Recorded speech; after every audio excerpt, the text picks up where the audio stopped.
Good evening, everyone, and welcome to the Red Zone channel brought to you by What's Up Shopper, whatsupshopper.com. Here on KTC Broadcasting YouTube channel. We got 5 broadcasts for you guys tonight, and we're going to start with tonight's broadcast with the Cherokee Ironman and Burns Bulldogs. It's not foggy or anything over there. It's the fireworks that went off, so we're going to pull that up for you. Excuse me, right in the mic for you guys there at home. So they just started off. It's still nothing, and we'll send it out to Tom Sinofani and, of course, Matt Royster. But, folks, we do got – it is a double broadcast, so we are going to have some Cherokee Ironman audio tonight. But we're going to send it out to Tom here to start it with the Ironman with the ball. See, it should be on a 34. That's right. Yeah, so it's a 15-yard penalty. And that is the first down via the penalty. So that's the first down of the game. Falston Pharmacy first down. And now we've got 3 wide receivers to the right, 1 to the left again. Adams in the gun. And he'll have the football. He's got to throw it out in the flat, and the route's jumped. And Whitworth tried to make something out of nothing, but he's pulled down, and he'll have a 1-yard loss. That's Markalen Camp there, and Eli Goodson there as well. So it looks like that's going to be -1. Tackle for loss. Who got that tackle for loss? I think Markalen Camp was the first guy there. Okay. So Camp with a tackle for loss. And 2nd down and 11. And it's going to be running play 21. No, he is going to keep it around the other side, and it's Adams. He'll get about 4, maybe 5. It'll be 3rd down and 6. Yeah, faked it up the middle, kept it, went right, or went left, I should say. Try to get him up a 3rd down and about 6 to go. Well, that's a little read option there, and he did a good job of hiding the football. Fooled me. 4 wide receivers in for Cherokee. Adams in the shotgun again. 3rd down and moderate, 3rd and 6. And they're going to try the same play, and he's going to be tackled for a loss there. Thrown down, and that's number 15, Davis, with the tackle for loss. Max Davis. Big-time stop there to bring up a 4th down. Okay, no penalty flags on the field. Play should stand. So how many yards did they lose? And that was Adams, the ball carrier, wasn't it? Mm-hmm. All right, so I guess it's a 2-yard loss or 3-yard loss. So Burns' defense holds.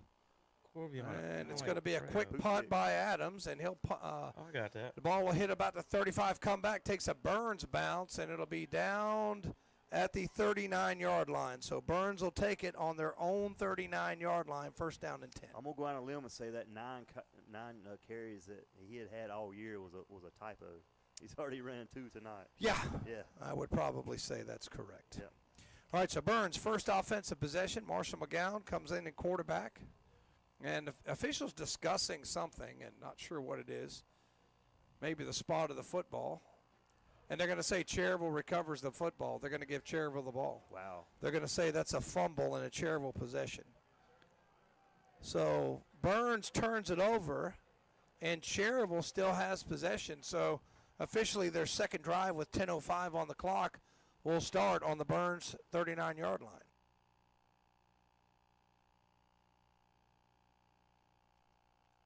It's a snap. Fumbles it. Trying to hand off, and it's going to be. It looks like that's going to be recovered. That was not a good exchange. And it's going to be recover it. Again, attempted handoff to Justin Harris. He didn't grab it. Adams didn't hang on to it. Just fell right between them, and nobody jumped on it until the Burns Bulldog did. So the Bulldogs don't have to. They recover from the botched punt return. With the turnover of their own, one turnover deserves another. Burns will take over on the 42-yard line. Elijah Goodson with a fumble recovery on the play. Not sure who stripped it. I think they just fumbled it. A good job, Elijah. Good recognition to jump on that ball. So we'll get the ball right back. So with 9:55 left to go in the 1st quarter, it's no score. Burns officially with their first time their offense has been on the field after they fumbled the punt. 2 wide receivers. And I think that's Warlick in motion. He'll get the pop pass, trying to get the corner. Does. 40, 45, and out of bounds at the 49-yard line. That'll be a gain of 6, 2nd down and 4. Yeah, pretty good pickup on the play. Little pop pass left. Got around to almost the midfield, Graham Warlick. So that is in the books as a pass. So trying to get Warlick on the edge, just trying to get the playmaker in space, and it looked like they might have him for a 4-yard loss, but the speed of Warlick's able to get him the edge, move the ball to the 49-yard line. And McGowan wearing 23 tonight. He's had 0 and 23 this year. Double wide receivers left. That's Wilson. He'll get the call up the middle, breaks the tackle, still on his feet, still breaking tackles until he's finally pulled down at the 38-yard line to be first down. Yeah, hard run there. Xavion Wilson up across midfield for a first down again for Burns. So that's from the 49 to the 44. That is a 7-yard gain. And as we said, a Falston Pharmacy first down, the first one for the Bulldogs on the game. We give a shout out to Logan McSwain. Logan, I appreciate you tuning in tonight, bud. All right, first down and 10. Triple wide receivers right, and McGowan's going to get him to offside. That's going to be a penalty. And, again, I forgot to mention, the penalty's brought to you by Putnam Distributors. It's like a little hard count there by McGowan. Like you say, back to the number 23 tonight, back to his usual number. So that'll bring him up to about 39. First down and 5. As McGowan stays in the shotgun, sends 3 wide receivers to the right, H-back over there to the left. McGowan surveys the defense, claps the hands, has the football, throws out flat, knocked down by big number 55. Incomplete. It'll be 2nd and 5. That's Amir Starr on the batted ball for Cherville. Try to go a little quick pass over to the right. I think he had Surratt over there, intended receiver. Well, somebody saw something on film because 55 read that one like a book, and he was right in McGowan's face as he delivered the football. Yeah, good defensive play. So the benefit is you had the 1st and 5. So it's still 2nd and a manageable situation, 2nd down and 5. I think that's Wilson on the hip of McGowan, double wide receivers right. And McGowan throws it out in the flat again. Caught, 40, 40, 35, 30. Still on his feet, racing down the sideline. Still on his feet, and he's spun out of bounds. He'll take it from the 39. Let's see where they take it to. The 39. Haven't spotted the ball yet. All the way down to the 24. 15-yard gain and a Falston Pharmacy first down. Yeah, big-time passing catch, Graham Orlick. I said, he's got big playmaking ability. Anytime he touches the ball, he's got the ability to take it deep. So that's 2 first downs on this drive for the Bulldogs. So they've had 2 passes in a rush, which is a little surprising to me. They've been rush heavy, but throwing the football a little bit here early. Now they got 2 H-backs. That's Brawley. Brawley and Morrison, H-back. Okay, and Morris, and it's going to be around the left side. He's got a hole. Wilson breaking free, tripped up inside the 15 to about the 14. He'll have 11 yards and another Falston Pharmacy first down. Good run right in the middle. Xavion, good blocking there. Mason Brawley was able to give him a few extra yards there to move the chains. So very quickly, 3 first downs on this drive, which started back on their own 43-yard line. And now they're inside the 15 to the 14-yard line. 8:33 on the first quarter clock and counting. Burns their first red zone opportunity. McGowan checks the sideline, wide receivers left and right. Wilson right behind him. He'll get the football. I think he does. Through a hole, still on his feet, bouncing off a tackler, but he can't quite get away. He'll be put down after a gain of 7. It'll be 2nd and 3. Yeah, good run there. Good seal block there. Eli Morris got him a few extra yards there. And they're going to give him 6. Ball's up to about the 8-yard line. So 2nd down. They can get a first down before they get a touchdown. So Wilson's been the featured back on this first drive. And he'll remain in the game on the left hip of McGowan. Wide receivers left and right.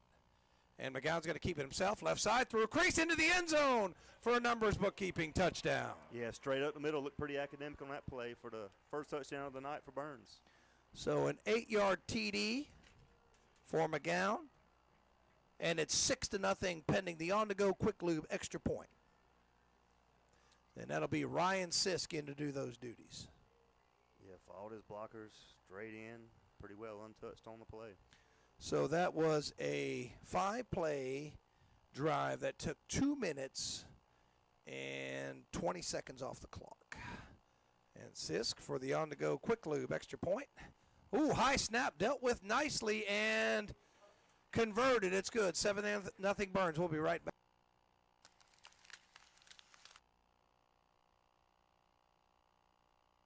Hey, now you can hear me. Good evening, folks. I got to hit the buttons right. We do have some early scores across the board. You just saw Burns score, make it 7-0 against the Cherokee Ironman right now. We got 13-0 in West Charlotte over Chambers. Murphy 7-0 over Andrews. Mountain Island 13-0 over Carver. Corvion, big season this year, folks. Keep an eye on them. 26-7 over Pine Lake Prep. And the Irwin Warriors, 21-6 over McDowell. And Chase looking for their second win in 2 weeks against the Bonnie Cone Academy Eagles. I want to thank everybody for watching and listening online. You're watching right now you were watching Burns and Cherokee. We're going to switch over to one of our other games. Let's check in on Crest and Huss real quick and see how that game's going on. You're going to listen to Rob Roop and Paul Foster for Crest versus Hunter Huss. And the officials will be very generous on the spotting so very far kind tonight. on that one. I really didn't think he got the ball barely over the line of scrimmage, but somehow it was a 2-yard pickup. So, nonetheless, second down and 8 at the 42 for Hunter Huss. For the Huskies. And Brown works that at the shotgun as well. From the pocket, he's going to let it fly, and nobody there. Far side of the field, incomplete. He might have had his eye on Little John, but it was overthrown. And again, it's all good pressure there by the Crest defense. Eli Black, one of those guys that was in his face that time. There's only been one first down, Amipa Bulito first down so far in this game tonight. Crest got that on their second play on the opening kickoff. Otherwise, they were 3 and out last time. Huss was 3 and out a moment ago, and they're facing it with a third down coming up right here. Third down and 8 for Hunter Huss. So the Huskies have a third down and 8. They need to get the ball right to the midfield stripe. They're going to keep it on the ground. I believe it is Gene Neely, and he's not going to get it done, only to the 43. Nothing doing there. Again, good job by the middle of that Crest defense. See Eli Black in on the play again. Jahari Mosley, one of those guys there as well. Down and 8 for the Huskies. If you're just tuning in, clock ticking, 5:39 to go in the first quarter, and so far no score between Crest and Hunter Huss. Hunter Huss punting team returns to the field. And it'll be Brock Melton and also Pluto Surratt on the far side of the field hoping for a possible punt return. Let's see if the punter keeps it away from them like they tried to do last time. There's the snap to the punter. He'll get it off barely from the 35, but he gets it high and having to go back. Oh, my gosh, look, great job here by the punting unit. It's going to roll down, and it is going to be at the 9-yard line. So, Rob, special teams are playing a big part in this game so far. Yeah, absolutely. All right, folks, we're going to jump over to WAGY Forest City right now and listen to the Polk County hosting East Rutherford. But wow, what a miscue. He tries to get away from it, tries to elude the defender. He loses the football.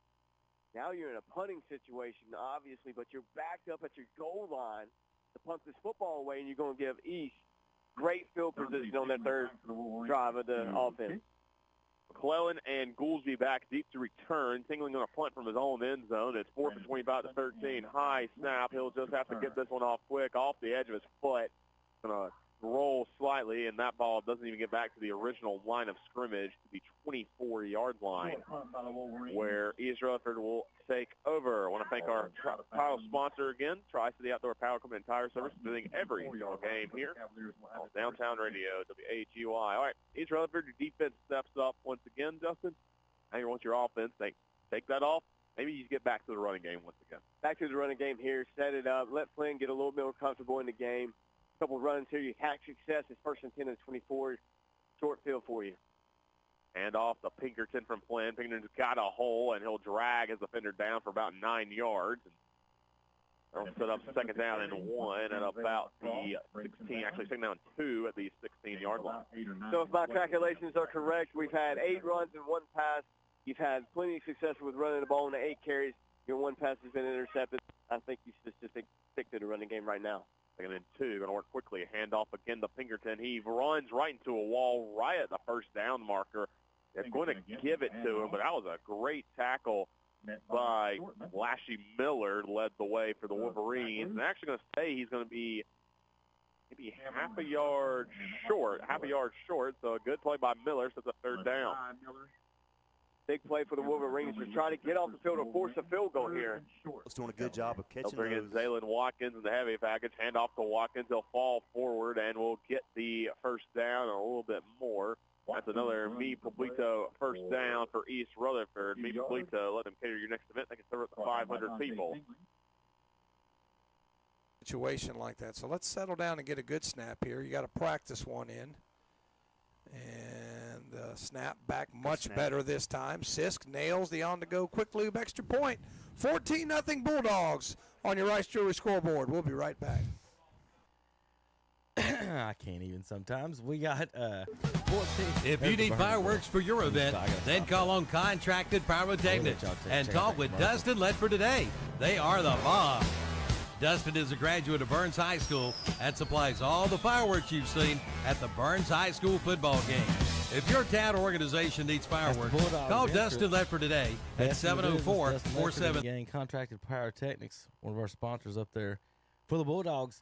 They got a great entrance up there. Dustin takes care of them with everybody. So thanks for tuning in. Burns just took a 14-0 lead. Our next broadcast we're going to check in on. Well, all right. I was listening down the hall to see if we had a touchdown or something, but not. We're going to send you over to West Lincoln for the East Burke Cavaliers and the West Lincoln Rebels. We'll check out on that score. David Potter and Scott Tudor.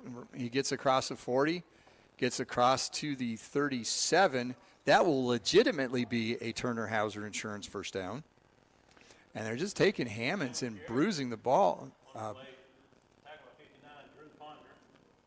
The other one I want to see, how big is – oh, they don't have it listed. I want to know how big Deegan Moore is. The tackle on the left side. Oh, yeah, he can't even get down in a stance. A little pull into the backside guard on this one. Yeah, it's a nice handoff there. Hammonds breaks through. Flag comes in. We've got another well-armed back judge. Flag comes in from about 25 yards away. So Hammonds carries. It would be a first down. It's a nice 15-yard gain. We'll have to see what the call is. Chances are is holding of some sort. Yeah, pulled the backside guard, kind of led around there, but Yep. That's So the second what? Big play that they got called back. Yeah, in about the same position. Yeah. Would have been in the red zone either time. They're doing a good job kind of attacking just about where the tackles are and out. I mean, West Lincoln interior is a little bit tough to move, but if they can keep attacking on those tackles and outs, they can get some yardage here. Of course, they got to stop holding and ineligible men downfield. So it's considered a 10-yard penalty, but it's 1st and 10. Just because it's a spot foul. Handoff again up the middle. Hammonds, number 45, a little rugby scrum, moves it forward. Gets down to the 33. So they're just trying to batter West Lincoln a little bit at the moment. Well, I can pick out Drew Ponder's number because he's the only one with the black numbers. Okay. On the defensive side, so that's kind of easy to get over there. The I wonder rest, why. I'm not too sure. I wonder why that is. 2nd and 6. Handoff up the middle, and this time the West Lincoln line wins this battle. Trying to strip the ball out of there. Whatever as we long as got it was left in the microwave. gummed up.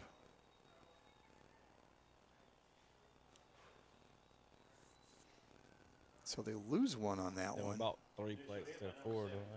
So this time it looks like now they've gone to number 32, Ossie Burkeen. But what's left is in the microwave. Quarterback by committee, or are we running? That's what it looks like.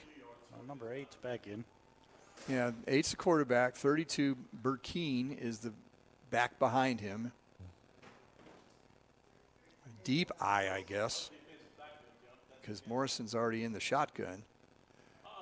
And not sure what happened there, but the entire wide receiver core left, both sides of the ball, and nobody on the line moved. And they've been down there for a while. You would have thought one of them would have moved, but it's kind of not. Nope, that was the 3 wideouts. And 32, he didn't do anything. He was in the backfield. Can you take out all the wide receivers?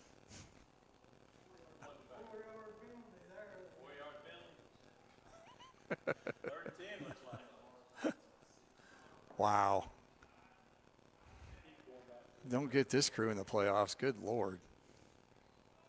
We've got another flag. I think a false start on 75 here on the end.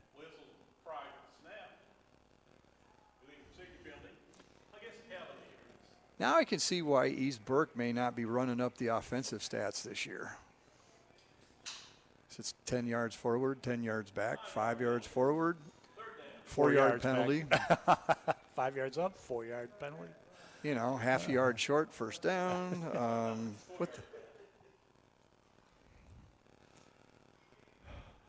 They're putting 75 on the other side. Yeah, they've moved him side to side. Of course, I think he's more of a tight end. Is that 3? Yeah. Okay, I don't know what these Perks doing. Morrison back to pass, flush to the right. He's going to keep it. He's got some room, runs, breaks one tackle, moves to the sideline, gets close to the 30-yard line. So it'll be 4th down, but it's going to be a little bit more manageable here. They had 15 to go a minute ago. Now they've only going to have about 5. So good play by Morrison there. And it'll be at the 31-yard line. 4th down and 5. Or 4.5. I mean, yeah, you only need. You only have to get within a half yard, and it'll be a first down. Morrison back to pass, throws. He's got a quick pass over the middle. He hit Trevor Fraley in a bad spot, right in the hands. Right between the 2 and the 1. So the incomplete pass there. I think that was his second drop. I think on the 4th down play prior. It may have been. Was right in front of us. Yeah, he dropped that one too.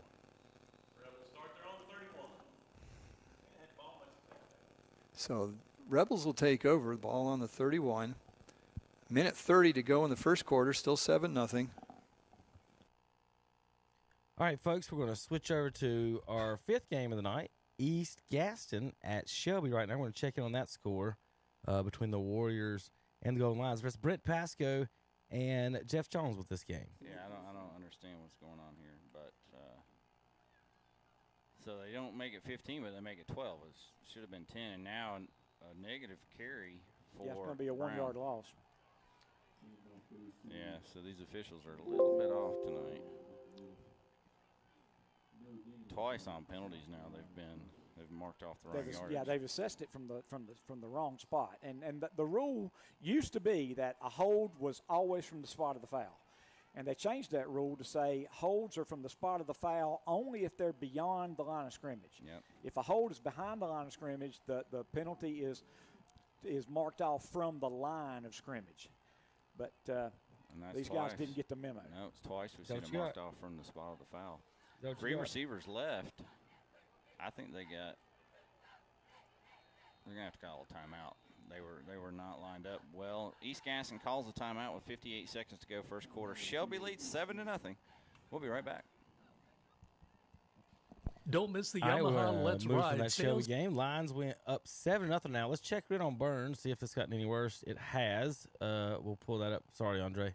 Your Ironman are down 21-0 at this point here in the first quarter. We're going to stay with them for a little while, folks, until it gets too bad. And then we'll switch back over to the more competitive games. All right, so this one's on Cherokee, and I think you would take the 3-yard loss. Yeah. Are they? He said that was unnecessary. No, they're going to take the penalty. It's a chop block. Yeah, or take that one. That's a big loss. I think. Let's see. Yeah, holding. They said holding. It said holding. Yep. All right, so he took the holding penalty, and that's 2 penalties, 15 yards. That penalty brought to you by Putnam Distributors, and that puts him way behind the sticks. 2nd down, and now close to 20 yards to go. See if they try to put it in the air here. So, and that's going to be offside against Burns. They're going to get the Putnam Distributors penalty against them, and they've had a lot of those offside penalties here recently. So they've got 2 penalties back-to-back, 1 on each team, and that's going to make it 2nd down now and 14 yards to go. So, again, Adams in the shotgun, and he's going to fire it. Whitworth dropped the football. He dropped the football. It'd be incomplete, 3rd down and 14. Yeah, Adams' a little sidearm pass there. Pretty good pass. The receiver just dropped it. A little inside slant there to bring up 3rd down. I mean, it's just you've got to. He had to get rid of that ball. He had some pressure on the way there. But hit you right in the hands. Yeah. You got to catch that for your quarterback. He's working hard for you. 3 minutes exactly left to go, and in the first quarter. And Whitworth touchdown run, he's in. And I like what Coach Lloyd did there. Huss was standing around thinking Crest was going to let it run out. Yeah. But at that point he said, go, go, go, go, and they ran to the line and got the touchdown. Very smart, because the Hunter Huss players were thinking the same thing we were, that absolutely. They were going to wait to the second quarter. Very smart. And Crest has got an Aiden Carson touchdown. No surprise. Every week Aiden Carson finds his way into the end zone. So good job by the Chargers on that drive. Finally got some rhythm going, good momentum. That Carson Greer, I believe, for the extra point. It is number 92, Carson Greer, instead of Sanchez, out for the first PAT of the night. The ball's in the hands of Melton. He gets it down. Greer's kick is good. We end the first quarter, and on the Stanton Enterprise McDonald's scoreboard, home of those world-famous French fries, Crest 7, Hunter Huss 0. Stay with us. This is KTCBroadcasting.com. All right, folks, we got Crest 7-0 over Huss right now, and we got Shelby 7-0 over East Gaston. Burns extends their lead at 21-0 over Cherokee. I'll find the other scores as quickly as I can. Oh, I think I messed up there. Yeah, that was me. There we go. Straighten that up for you folks. They're at home. Oh, I guess you could check us out there.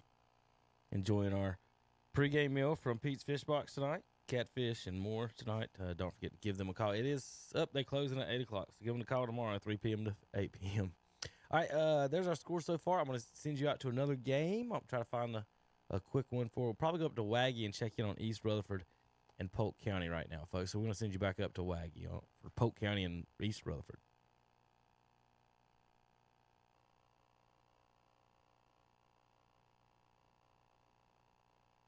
Way forced the fumble, and then just had a 75-yard touchdown pass to his brother, Matthew Pinkerton. And East Rutherford up 21-0. How cool is that to be able to talk and have your brother throw you to your other brother a touchdown pass? How cool is that? And on the trick play at that. Awesome stuff. Have the swinging gate perfectly. They had a pair of offensive linemen. It was Lee. We'll have to check the numbers. I believe it was Liston Spratt and Trevor Jenkins out the block wide, and that kick from Queen is caught by Huff, and Huff has a chance at a return. Actually, his carry got maybe about, and so a couple good tackles on the last two. Yeah, plays. they have been. They would have been a heck of a lot more yardage. There was an awful lot of green if they hadn't been pulled down, and they were barely pulled down. From the Christmas field, as you call it. Yes. You didn't come up with that tonight. Yeah, it is the Christmas field, red and green.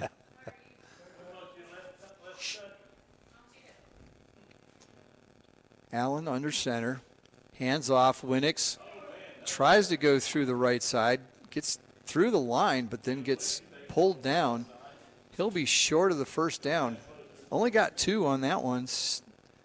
So be 4th down. Now we know they're far enough down they won't punt, but Jackson Young I don't think has quite enough of a leg to try the field goal, so they'll go for it here. They're showing it as 4th and 5. Well, again, Cannon Morrison on the tackle. I've already got him down for 5 tackles. He's been all over, a quarterback and making a lot of tackles. One wide receiver. Allen back to pass. Throws. He's going for Jace Rowe. He's got him just off his fingertips. It was a nice throw by Allen, but maybe about 4 inches too far. Yeah, again, Cannon Morrison on the coverage, but that was a nice route by Jace Rowe. Couldn't just get enough separation, and not a bad pass, like you said, just touch too far, and a turnover on downs.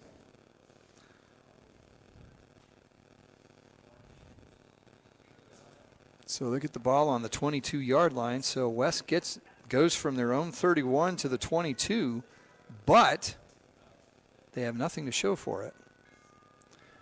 And we got 9:07. One thing is, these two teams keep the clock rolling. Handoff. Morrison, well, not a handoff. He just kept it himself. Went through the left side. Not much there. I say that, and he gets 4 yards. You don't know that for sure. The way they spot the ball around here. Yeah, you do have to wait until the ball's put down, because looks like Mick Dundee on walkabout when they're putting it out there. It could be anywhere. 2nd and 6. Morrison in the shotgun. Handle is lost. He picks it up. He was going to try and hand it off to Hammonds, but the snap hit him in the hands, and he dropped it. And in the process, he lost the 4 yards from the previous play and an extra 1. So again, East Burke, 4 steps forward, 5 backward. Yeah, it'd be the easiest sack for Zach Sandlin on that one. He falls out. You just touch him, 2-hand touch, and a sack. 3 wide receivers for East Burke on this 3rd and 10. Morrison rolls out to his right, looks downfield, throws. He's got a receiver. I believe that's number 48. That is Barger Shook, the 6'3" tight end. So catch is made, but it's not going to be enough for the first down.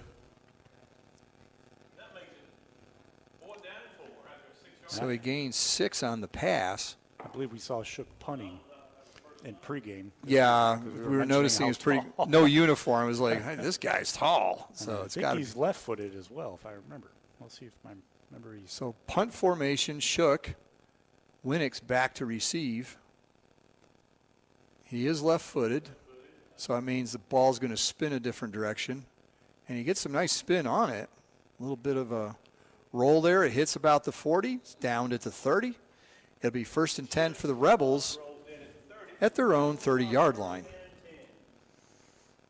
Again, we'll see if West Lincoln can take advantage of this split front defensive line, and that's a good place to attack. Of course, they've been successful on the outside, attacking at the tackle spot too. Yeah, you get Winnick's out to the corner. But they haven't really run the ball inside very well, which they tend to do sometimes. And you were saying with that big hole in the center, you think it would work a little bit better than it has so far tonight. Well, there's a little more of a shade. Still pretty big gap. Allen keeps it, reverses back up the center, goes across the 40, across the 45-yard line. He's finally pulled down at the 49-yard line. Gain of 19 by Allen. He goes around the right side, but then comes back towards the center of the field. And it is a Turner Hauser Insurance first down for the Rebels. Hayden Carson once again running hard. Got to love what he does from that offensive backfield. They have just picked them up another first down, and this makes it 1st and goal for Crest. At about the 5-yard line. A fake to Aiden Turner. McSwain will break his way in for the touchdown. And then we do have a flag on the play as well. It looks like the Crest players, I think, maybe it's thinking it's on Huss. We'll see. No, it's a hold on Crest. Well, the Turner McSwain touchdown is coming back. Holding on the offense. That is a Freedom Financial penalty flag against Crest for holding. Keep in mind, if there's flags on the field in your life, avoid those financial missteps with guidance from Freedom Financial, Oak Street Extension in Forest City.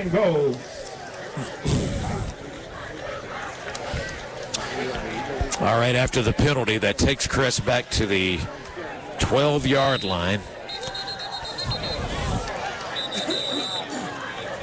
And the officials have stopped play here.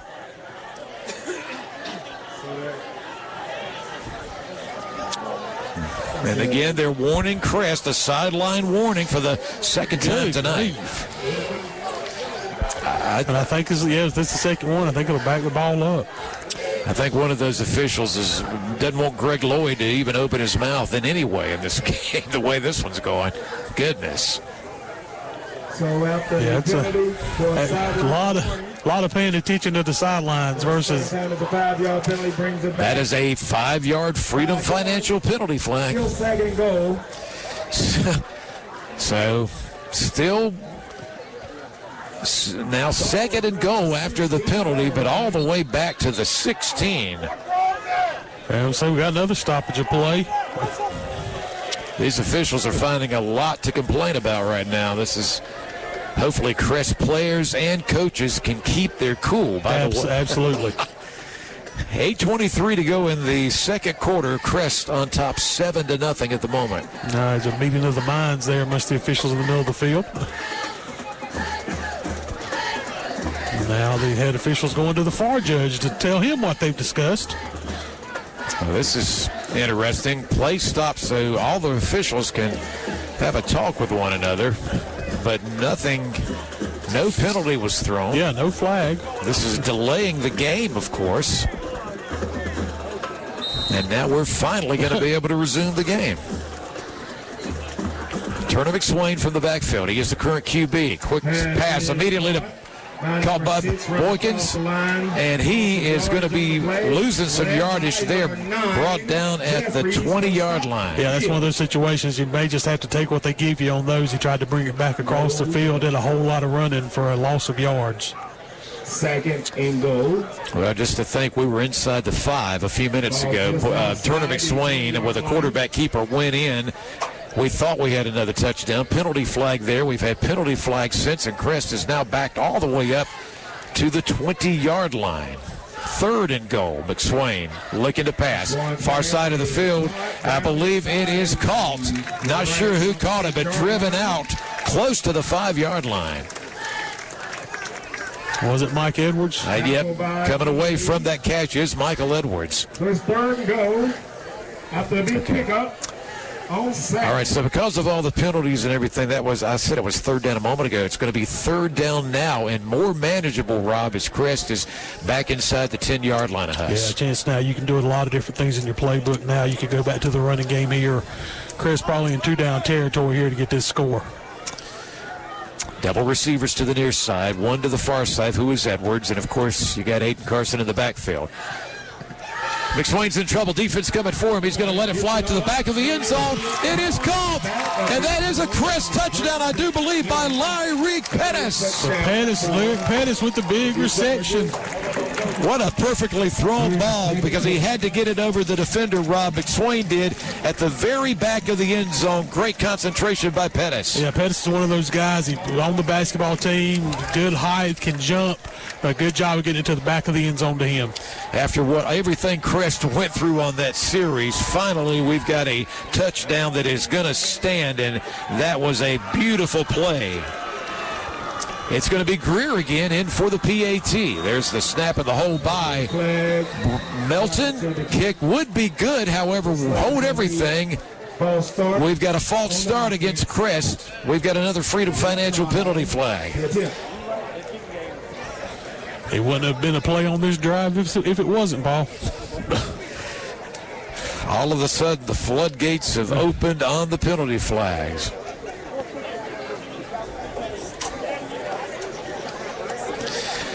Okay, so what's going to happen here is that, it's going to be a little bit longer now for Greer, as he's going to be kicking the PAT from the 15-yard line. There's the snap, the hold, kick is up, and this young man puts it through. 7:10 to go in the second quarter, and on the Stanton Enterprise McDonald's scoreboard across from Gardner-Webb University, Crest 14, Hunter Huss 0. Stay with us. This is KTC Broadcasting and KTCBroadcasting.com. Ray Thompson, and that brings me to a first down for Polk County. Beautiful block on the outside by Dre Thompson. Sets up Sanchez. First positive run Sanchez has really had to get his legs underneath him. If he's able to get that outside and get his legs going, he can be hard to take down. Great first down for the Wolverines to try to kind of capitalize on that miscue and penalty, set up good field position for the Wolverines Now the 35-yard line, looking to punch something in and try to make this a little bit of a ball game before the first half ends. Then the 35 for Polk County. They're going to move Sanchez again. This time give out the tingling, and he has met the line and cannot scoot away from East Rutherford's Cherokee Davis. Also, Dalton Freeman was in there on the tackle. Maybe gets back to the line of scrimmage. They're going to give him a yard, but that was another great tackle by Cherokee Davis. I'll tell you one thing, Rich. Cherokee Davis gets his hands on you, you are not going nowhere. He is bringing you down. He did everything he could to bring down until the cavalry got there to help him bring down Tingley. Again, now you set yourself up if you're the Wolverines at 2nd and 9. You're kind of behind the chains a little bit, kind of off schedule. Let's see if Simpson can Wilkins can step up and make a big play here. Corey Wilkins, the quarterback, called in after Gunnar Alm not getting this call tonight.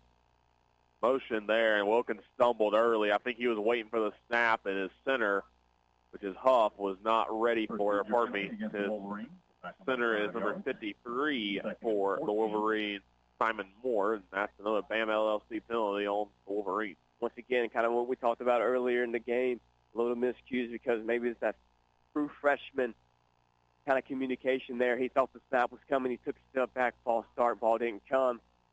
Kind of shooting yourself in the foot again if you're the Wolverines.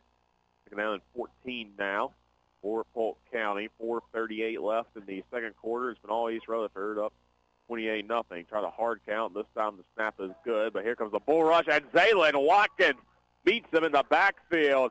Don't know if that was a designed run or what, but by the time Wilkins got the snap, Zaylen Watkins is right there, a loss of 6, and it brings up 3rd down and about a mile. It got turned into a design run really quickly. Watkins got in the backfield. He timed the blitz just perfectly right when the snap of the ball happened. He gets in the backfield again. Big body, Gardner Webb commit.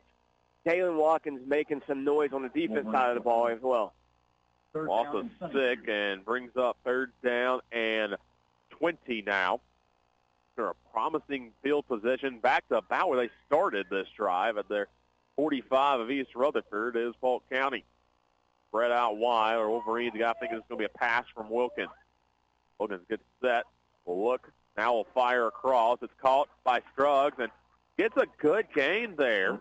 Gets all the way up to about the 30-yard line. The Scruggs gains 15 on the play. Actually gains 14, gets to 31. Now Polk County, you got to think it's going to go for it here. You got to go for it here. You got to want to make a statement before the first half. And again, your main target has been Scruggs. Scruggs has been able to find the open field, be able to find the open holes in that zone defense.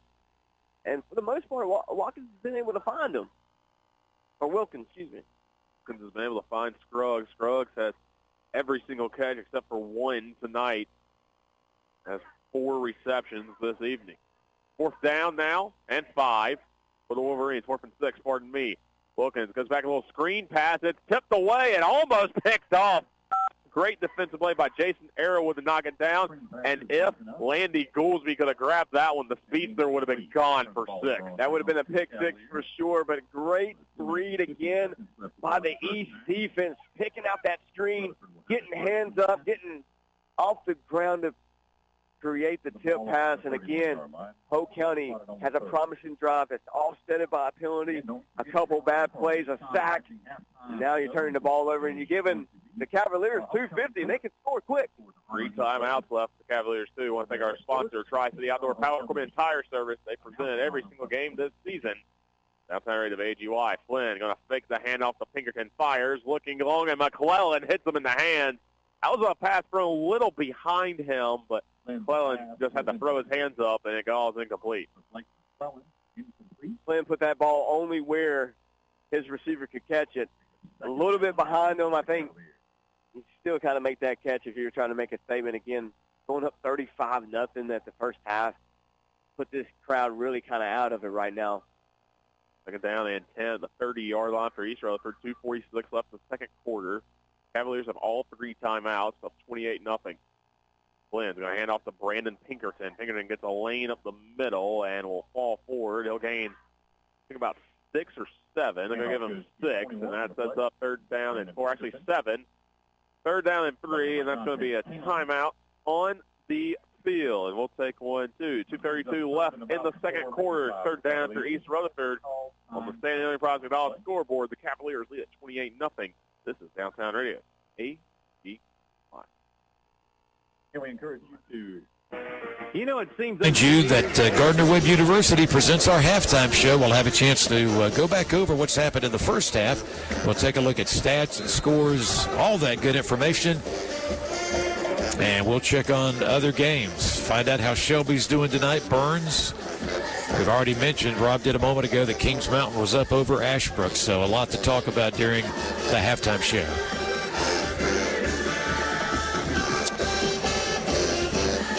All right, Crest goes back to work. And I believe they've gone back to Eli Hamrick. That's Eli Hamrick in there now. And he'll go with a handoff, right straight ahead run by Aiden Carson. Just a very short gain to the 35.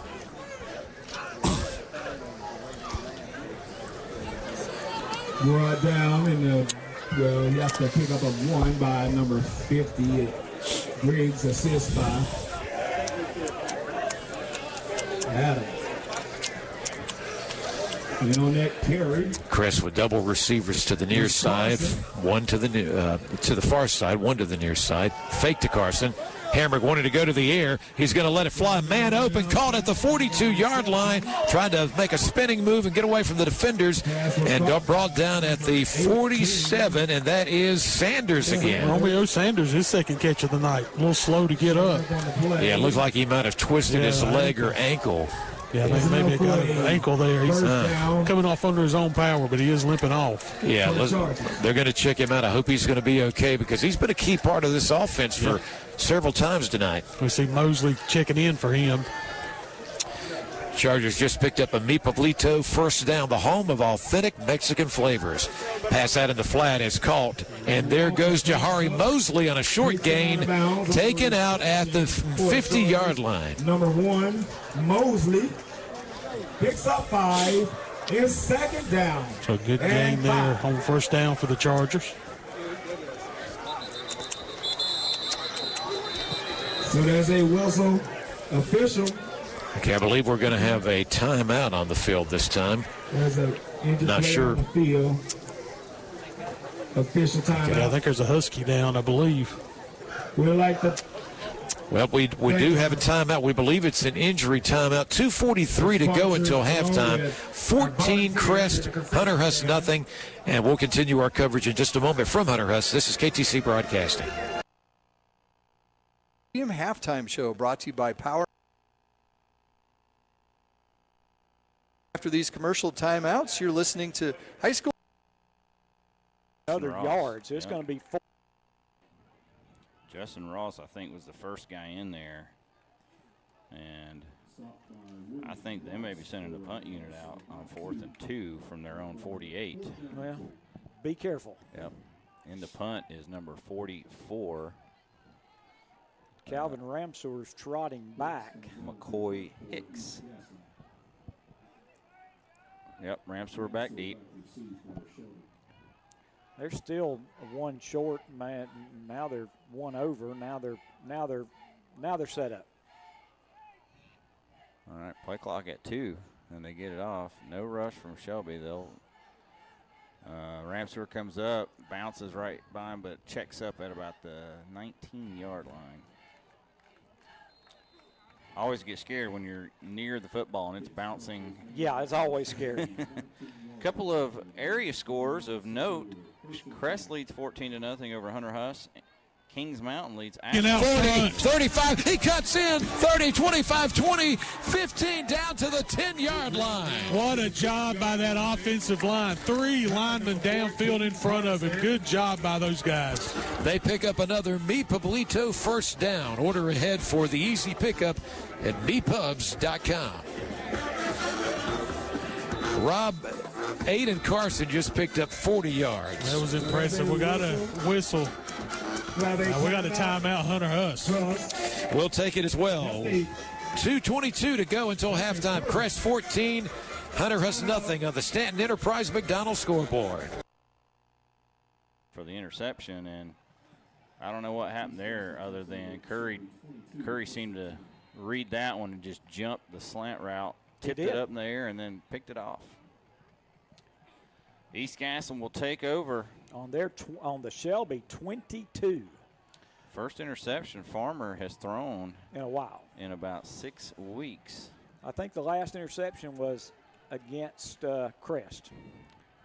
So East Gaston takes over Shelby 22-yard line, and right away they're going to throw it. Presley throws it away out of bounds as the pressure came. Now, I'm not sure. I know the rule is this year you can get rid of it like that, but I didn't know if you're in the pocket like that, you can just throw it. Well, there were, again, the receivers were beyond it about 10 or 15 yards, but you could claim that he was throwing it in their direction anyway. Of course, the closest player to it was Shelby's Derek Key. Yep. So second down and 10 on the Shelby 22. Shelby leads 14-6. 4:24 to go, and play action to Brown. Now he's rolling right. He's going to throw it up. It's going to be a jump ball, but out of bounds. Yep. He was going to Curry. He breaks through a tackle. He breaks his way into the end zone. Touchdown. So we see Eli Hamrick there. Great run from the quarterback position to get that score for the Chargers. That's another Big E touchdown located at the Gaffney Outlet Marketplace with that 8-screen movie theater. Eli Hamrick looking sharp tonight. He faked that he was going to hand off to Carson. He kept it. He ran to the left corner, and he had to break away from a tackler at the 4-yard line with that big body of his. Robbie did it. Yeah, absolutely. Chris late getting the guy on. Yeah, that big man running out there quickly is in place now, one of the linemen. And by the way, it'll be Carson Greer again on the extra point. His kick is up, and it is good. He's been perfect so far tonight. Let's give you an update on the Stanton Enterprise McDonald's scoreboard, home of those world-famous French fries. Crest now 21, Hunter Huss nothing. Just over 2 minutes to go in the second quarter, and you're with WOHS and KTCBroadcasting.com. All right, we're going to check back over on that Cherokee game and watch the rest of the little bit of the first half with the Ironman and the Bulldogs. Back. We're gonna listen to the Ironman broadcast though. Expect them to throw it, but they may. They want to work on their game. Exactly, and I think they want to give Warlick a chance if they need to, but no, they're going to hand it off here, and they've got an open run, and Xavion Wilson just basically changed directions about 3 times there, was extremely shifty, brought down, but the last man that could bring him down, big gain, and that is going to be a Medical Center Pharmacy of Cherokee first down. I thought that he was going to get 6 on that. Yeah, he broke at least 5 tackles on his way inside to about the 22-yard line, 21-yard line. That was a tremendous run. He was really running hard, just like you want to see your running backs do. I mean, that kid, he was picking them up and putting them down. That was a nice run right there. First down for Burns. So Warlick now out of the shotgun. Got 1 receiver left, 1 receiver right. The running back beside him to the left. Hands off to the running back. Slips a couple of tackles. He's going to be brought down right around the original line of scrimmage. Roseboro, the carrier that time. Yes. Amir Starr on the tackle for Cherokee. And I'd be honest with you, one of the things I noticed in the first quarter when Burns was running sustained offensive drives, they did their scouting and homework of Cherokee's defense just as much as they've done their offense, because a lot of the plays were away from Amir Starr. Right. So that's trying to minimize his impact on the defensive end. They know he's good for 2 or 3 big potentially momentum-shifting plays a game. Yes, he is. As he lines up as a left side defensive end. Hand off to Roseboro again. Roseboro slips one tackle trying to find the corner, but Cherokee gets good penetration, doesn't let him turn the corner. And that was Jaden Adams coming up from his cornerback position. Adams trying to have an impact on both sides. We've got an injured Ironman. Yeah, Yes. number 61. That's John Hedgepath. Mm-hmm. So that'll make it 3rd down. Hedgepath. He's getting strained. It looked like his leg was hurt, but he's walking off and jogging off under his own power. Even the trainers didn't have to come out and see him. So he hopefully just needs a minute to regather himself. That's the tough thing for his coaches now too, because Cherokee is just so thin there's not a whole lot of guys dressed out tonight. Burns running the play clock all the way down. Another handoff and another touchdown. That was, looks like, I believe, 21, excuse me, or 29, Markalen Camp with another big run for Burns as they continue to expand their lead. And that's good for another John Brown of All-State of Cherryville touchdown. As we prepare for the Heath Jackson Plumbing of Cherryville extra point attempt, Ryan Sisk. That just high snap, but Warlick brings it down. Sisk with a good extra point attempt. It's good. We look at the No Malarkey Mr. Sparky scoreboard. 7:10 remaining in the first half. Burns extends their lead. They lead Cherryville 56-0. You're listening to Ironman Football, 92.9 WCSL, 1590 AM, brought to you by Bug Busters of Lincolnton. $200 off at Pink's Auto Sales and Tom's Tables, both on the Dallas-Cherryville Highway. Take $200 off any pool table. And Watkins when he gets in the run and Flynn. But then he kind of leaves you susceptible to forget about the guys like the Hinton, the Arrowwood, the Jacksons on this team. Yeah, a lot of speed, a lot of weapons. And again, Cavaliers showing why they love to come on the road. Once again, undefeated on the road and making a strong statement to stay undefeated on the road as they're up right now 35-0 against the Wolverines on homecoming night. This is not the start that you wanted if you're the Wolverines and these fans. Right now, what East has done, too, is kind of taken the fans out of the game completely. 10 seconds is just now it's at that point, just get back to the locker room, regroup, and see what we can do in the second half. Miscommunication on the kickoff by Polk County. This is a Polk County team that's young. They have 14 freshmen on the roster. They're starting a freshman at quarterback tonight. Only 6 seniors on this roster, and that's got to be part of the reason losing is good. Baker is going to kick off now. Now, deep kick for Baker. He's normally the punter. It's returned by Tingling at about the 15.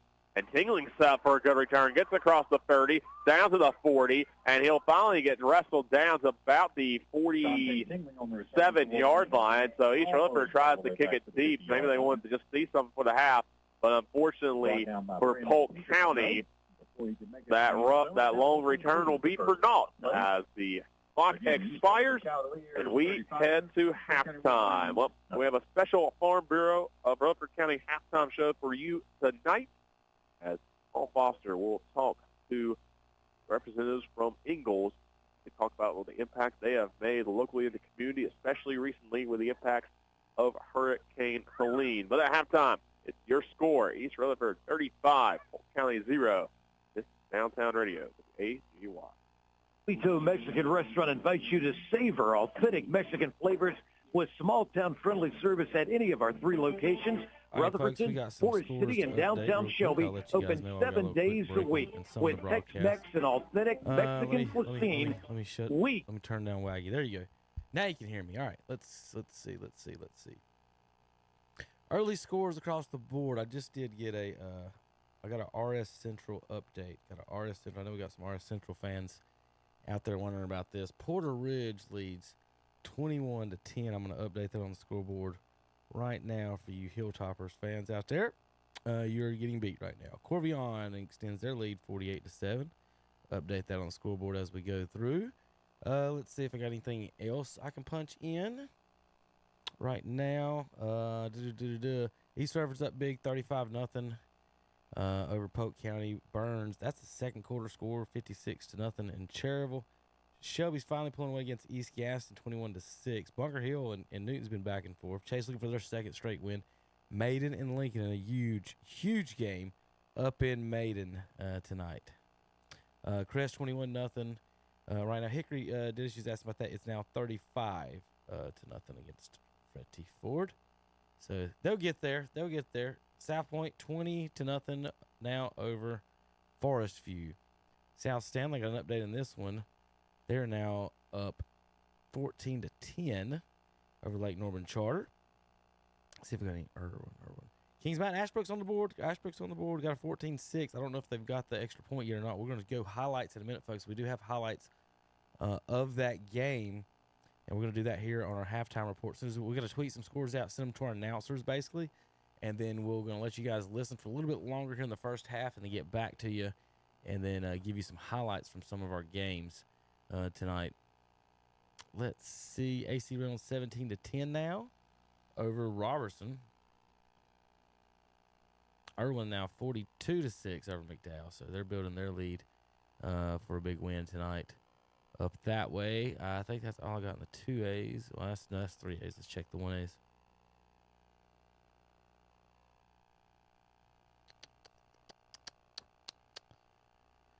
Too many texts. Let's see. Cherokee takes the lead against Swain. They were down 6-0. Now make it 7-6. Let's go to Crest. Going to go to the end zone, and it may have been intercepted by the Chargers, by Pluto Surratt. Holding on the offense.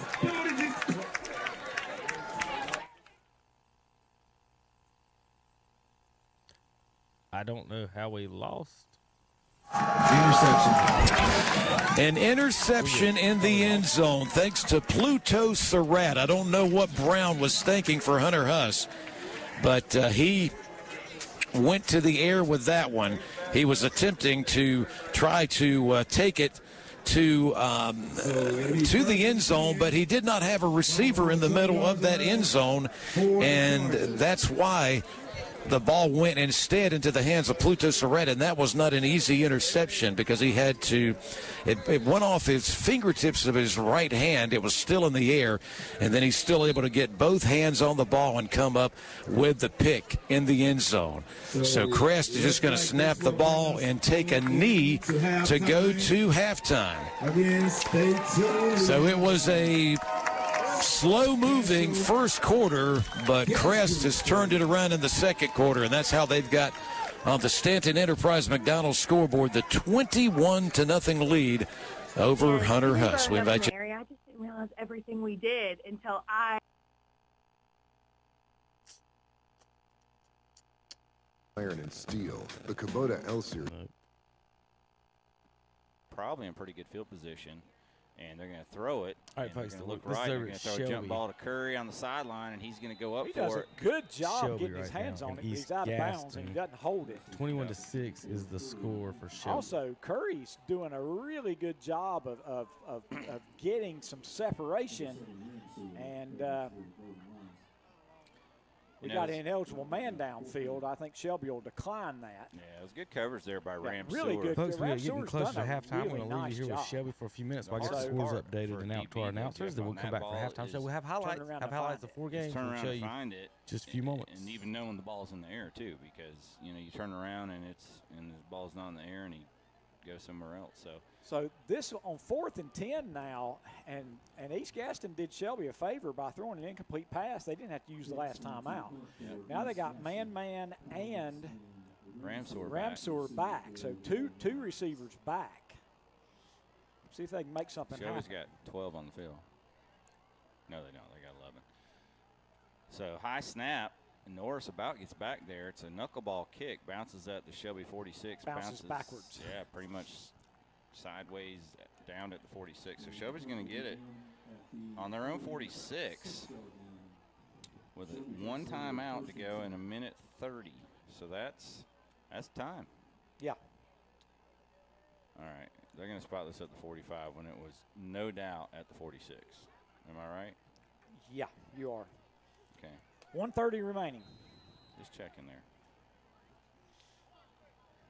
Rolling left is Farmer. He's going to throw it left. He's got Khalil Foster complete. It's a short game, but he's out of bounds. It's a 7-yard gain, so they're across midfield.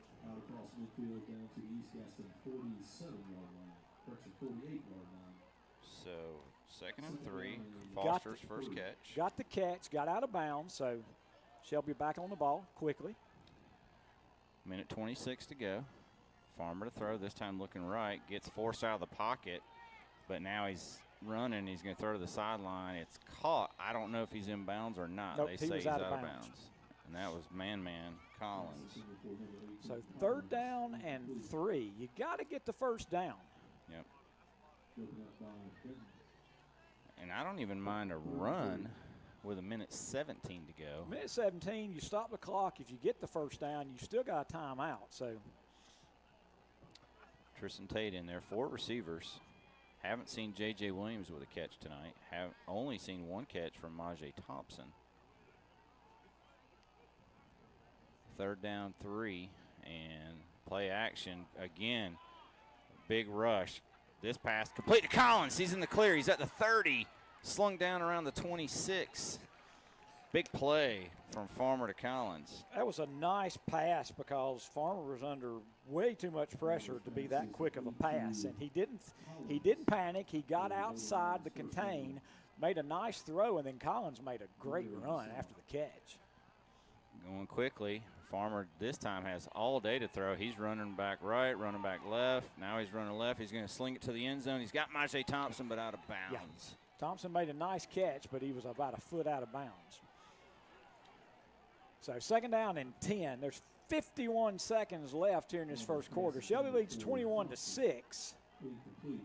Shelby has one, I do believe they still have 1 timeout. They do. They have 1 timeout left. So they don't have to throw it. But ball is on the 25 of East Gaston. Yeah, there's no panic right now. You got a timeout. I'm panicked about getting somebody on the line of scrimmage. We don't have enough men on the line. Nope, we do. Majay's out now here. We do. So empty backfield and the snap over the head of Farmer, but before that, they're going to call a penalty. Yeah, the penalty is probably a false. It's a false start because the center moved the ball. Now he's pointing and saying that it should be a delay of game because apparently the East Gaston team is calling out signals, which you can't do. That's actually good. That's a penalty that helps Shelby because otherwise the ball's loose back in the secondary. Yep. Now they're going to go deep down the right sideline in the end zone. Oh! In and out of the hands of Tyler Morgan. That could have been 6 right there. Tyler's so upset he has run up all the way to the state championship signs because that was a perfect pass and he just didn't bring it in. Yeah, that's the prettiest pass Landon's throwing all night. Yeah, I mean, and Tyler, when he threw the ball, he was even with the DB, and by the time the ball got there, he was a couple yards behind the defense and about 3 yards deep in the end zone, and he just didn't catch it. Just didn't catch it. So 3rd down and 15, timeout, East Gaston. So we'll take it. 46 seconds to go here in the second quarter. Shelby leads 21-6. Ram Power Days are underway at Marburger Chrysler Dodge Jeep Ram in Shelby. Power on with the strength of a new Ram truck. Now get $3,000 retail consumer cash allowance on most new 2025 Ram 1500 models. And now get $2,000 bonus cash allowance on the new 2024 Ram ProMaster models. Power on during Ram Power Days at Marburger Chrysler Dodge Jeep Ram, 1310 East Dixon Boulevard in Shelby. Make tax time easy on yourself by seeing Mark Patty and Associates in Shelby. Whether individual or corporate, they can help you with your tax preparation with professional service. And for businesses, they do bookkeeping and payroll. Mark Patty is an enrolled agent, and they can help with Medicare supplements, life insurance, and long-term care. Make tax time easy. See Mark Patty and Associates. Movement after that, just because South Morgan Street teams are trying to get that game in and raise their ranking.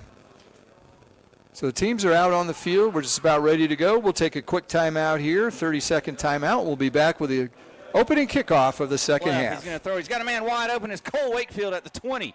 Busted inside to the 15, to the 10. Busted outside again, and Tackled down at the 7. 29 seconds left, and that was just an amazing job of Land Farmer getting away. He was 2 different guys he had to get away from.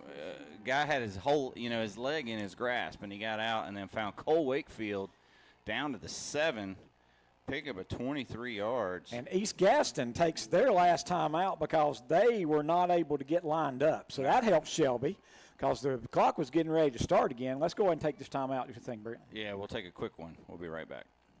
Charlotte realtors can talk till they're blue in the face about Gaston County, and they won't scratch the surface of what Moss Realty knows. Moss Realty has been serving Gaston County and the surrounding counties for over 25 years. Owner Warren and his team know the quality of life this side of the river. When it's your time to buy or sell a home, trust the real Gaston County experts at Moss Realty.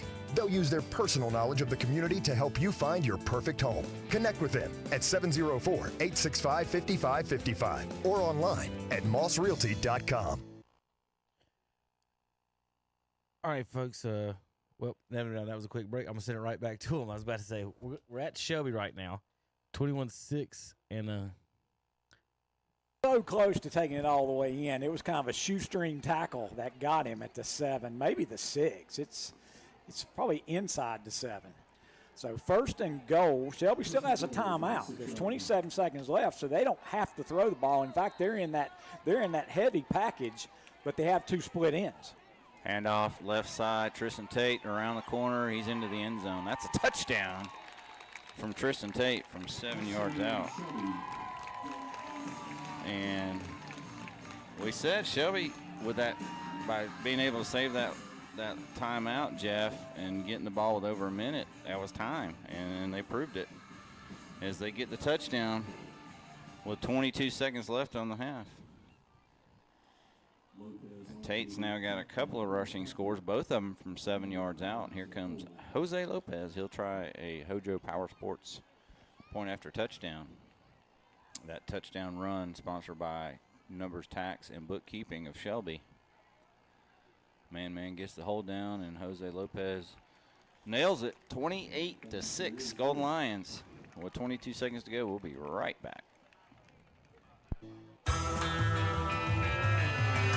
What's next? Code 12, flickering lights. What if it's a ghost this time? Please enter. Here on the Farm Bureau Rutherford County halftime show. As it's been all Cavaliers up 35. He shook on that play. 5'8" versus 6'3". A little bit of a mismatch, but they're not taking advantage of that. No, they aren't. I'd be going to that all night. It's like, put somebody tall over there.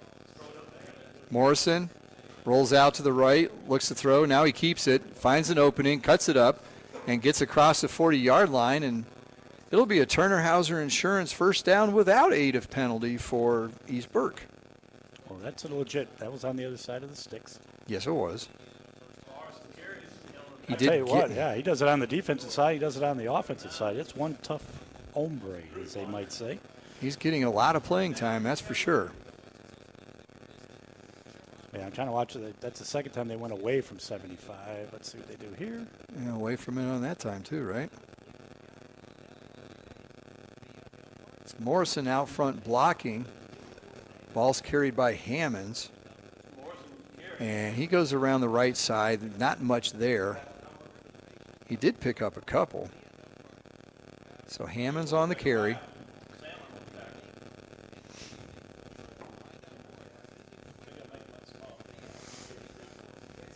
Yeah, I guess he's 75. This is just weird how you flop a defensive or offensive tackle.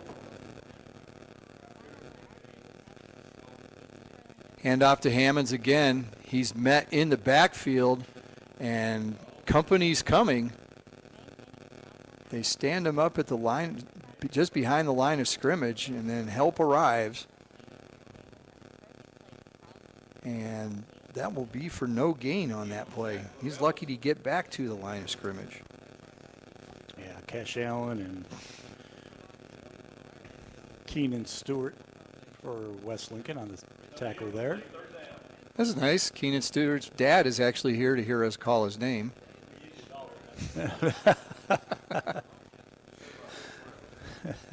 So it'll be 3rd down and 8. Last year in the playoff game, he made a tackle, and Dad was at the beach. How nice.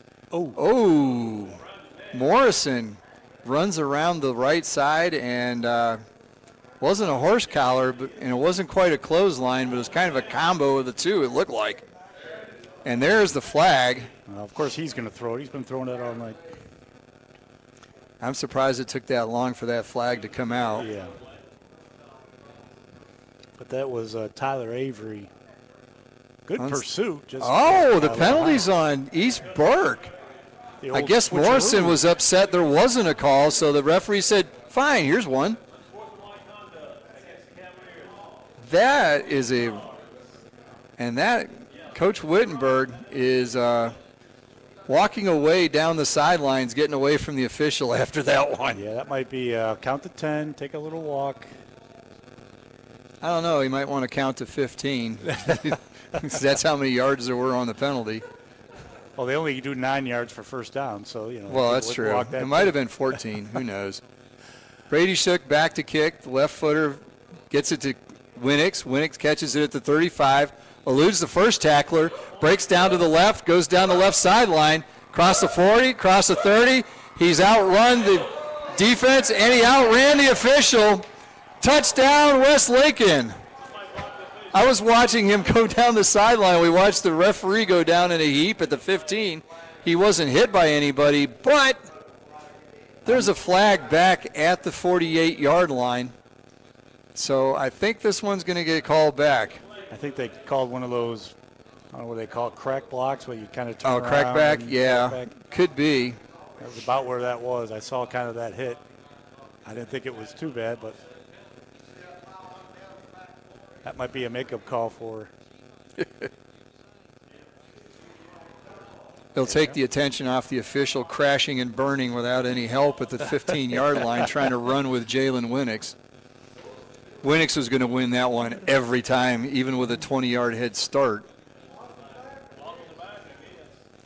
So it looks like they're calling a block in the back, which does happen on return sometimes. So after another punt, it'll be 1st and 10 for West Lincoln at their own 43-yard line.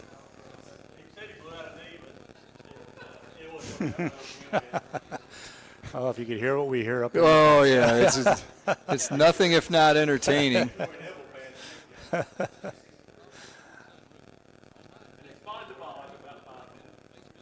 So we're ready to get back in play. West Lincoln will have it. 1st and 10. 8:13 to go in the third quarter. And we got an official and we've got more. This referee's not moving too well after. Did he leave something on the 15 back there? He loses whistle. Oh, he's run too far. The other official's now going to get something. Well, he's got it. All right.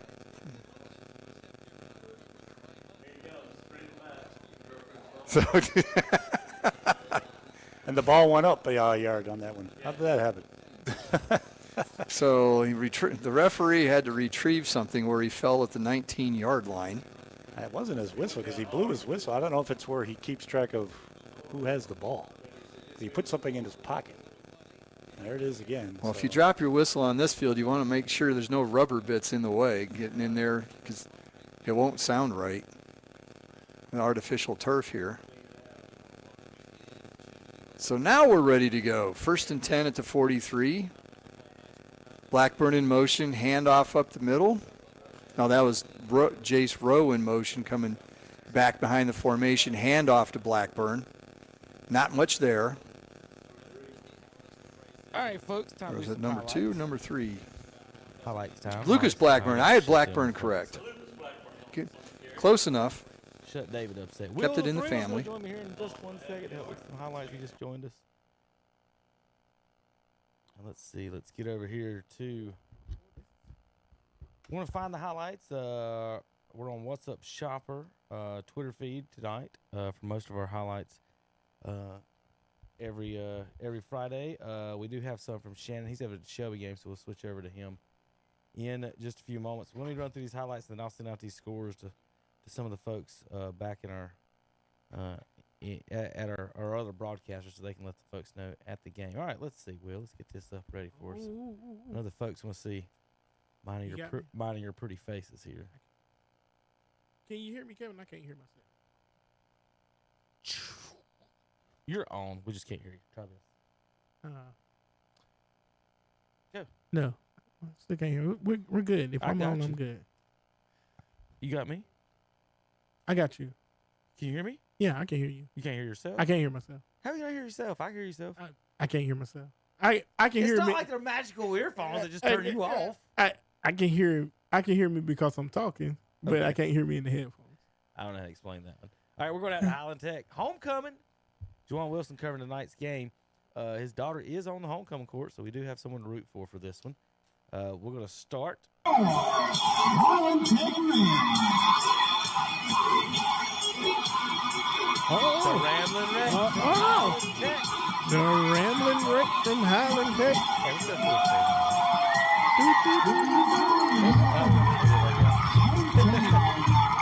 full screen. How about Thomas Jefferson blocks a field goal early on in the game?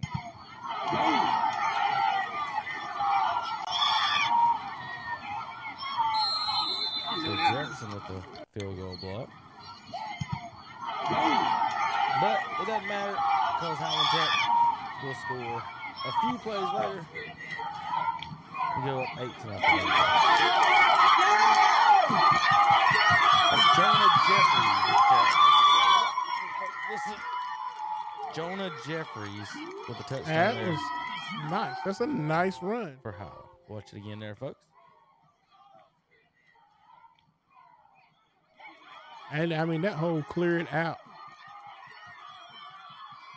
Did he go untouched? I probably did.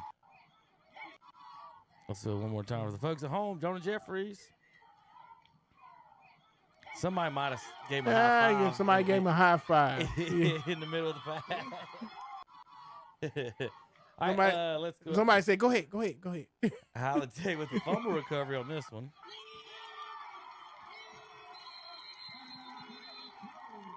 So the Rams there. All right, how about Crest going up 7-0 on Hunter Huss right here? Is that Carson? That's Carson. Yes, sir. Kings Mountain going up 7-0 on Ashbrook. That's Hill. And he's a monster. Yeah. He's a monster. Number 32. The Mountaineers made it 7-0 right now. Last we got 14-12. It may have changed. Here's Kings Mountain going up 14-0 on the Green Wave. When deep down the side. Oh, wow. The push off in Ashbrook Green Wave DB wants it. You probably did push off some, but he didn't get the flag. Well, he pushed first. So you can't beg for a here call. in the back. Yeah. You can't beg for a call when you already pushing when he came off the line. He pushed it right in the back. He pushed him 10 yards down the field right here. He hit Stone and rolled him. All right, this is Crest going up 14-0. Hamrick finds the quarterback in the back of the end zone. Number 10 on the reception there. Will, you know that one off the top of your head? I don't know that one off the top of my head. He's got his rosters right there. All right, Crest making it 21-0. I think Carson did get this one too. Or is it? No, Hamrick could keep this one. It's Hamrick keeping that one. So that made it Crest 21-0 at that with 2 minutes left in the half. This is Ashbrook cutting it 14-6 off tackle. Everybody on the line got pancaked there. Will or something. Where's everybody? 7 people laying down right there. That's a game of Twister going wrong. That's a big play. I mean, that's untouched. I see. Ashbrook's wearing white. So follow me when I say this. I see 4 big white butts sticking straight up in the air right here. Right there. Yep. They laid them down there on the line of scrimmage. It looked like they tried to go up under him. Yeah. Kings Mountain was going for the quarterback snook or something. Mm-hmm. Ashbrook around the end. Was that a quarterback keep around the end? That was. Woo, that's hard to do on Kings Mountain defense. My. Oh, he bounced. Oh. He did. That's electrifying. He gone. Touchdown. He gone. That made it 14-12. He's still running. Now this is Highland going up 15-0 with a pass. Touchdown. Homecoming. The Wreck. Looking to beat Thomas Jefferson tonight. Up 15-0. There's some of our scores. Uh-oh. Jefferson scored. It's made it 15-8. Lefty quarterback finds the post over the middle. Touchdown Jefferson. 15-8. Start of the fourth quarter. So getting down to the nitty. They've already had the halftime. He didn't even click the half. He didn't even Juwan didn't even post up the halftime stuff. She must not have won. But I was just like, I'm sure he would have posted if she did.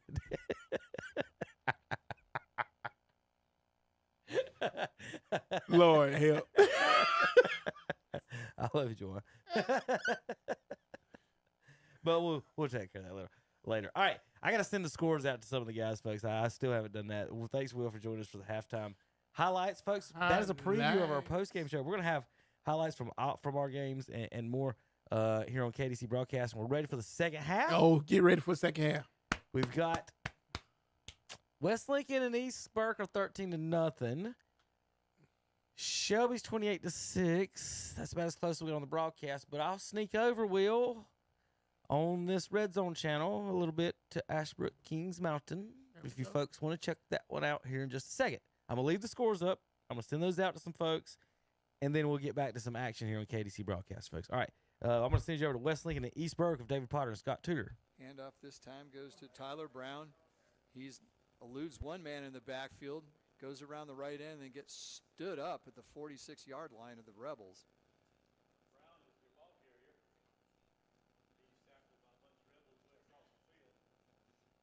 Yeah, you don't see Drew Ponder miss too many tackles. That was him. No. When he came around the end, went after him and missed. But Sendon, their number 84 for West Lincoln, was able to corral him after a gain of 6. So they're at the Rebel 45-yard line, second down. Handoff to Hammonds, just follows his blocker, and he'll have a Turner Hauser Insurance first down, gets to the 40-yard line. So a gain of about 4 on that play, and that's enough for a first down. And he did get to the marker. He did. He did. I'm closer to that before I get to my corner wall here. Yeah, we've got Scott in the corner again, hey, as we do every week. Got plenty of room to operate tonight. Yeah, spacious facilities here at West Lincoln for us. Hammonds again, they're just going to kind of ride their show pony here. Gets it down to the 35. Again, a good gain of 5 yards. I'll tell you what, if they can punch it in here, I mean, that's only a one-score game. It's going to be interesting, yeah, because 2:21 to go in the third quarter. It's only 13-0. Second and 5. Hammonds again. And he stumbles a bit, gets to the line.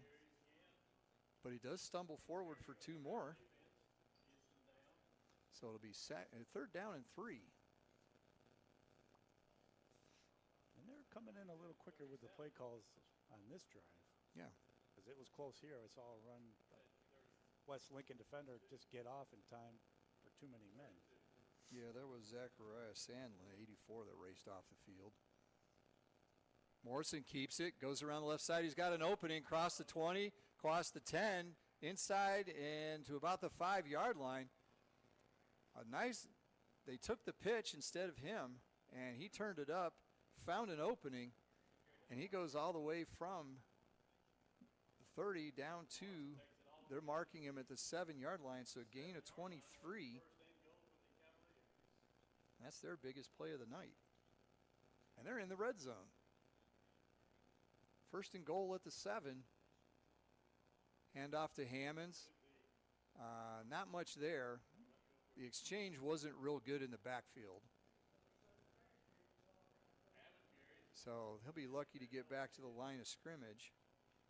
A little push there from Morrison didn't help either. Yeah, it was interesting. That was Gideon Allen that usually plays safety. Came in on a safety blitz to wrap him up and make that tackle. So you've got 6'3" Brady Shook out on the right.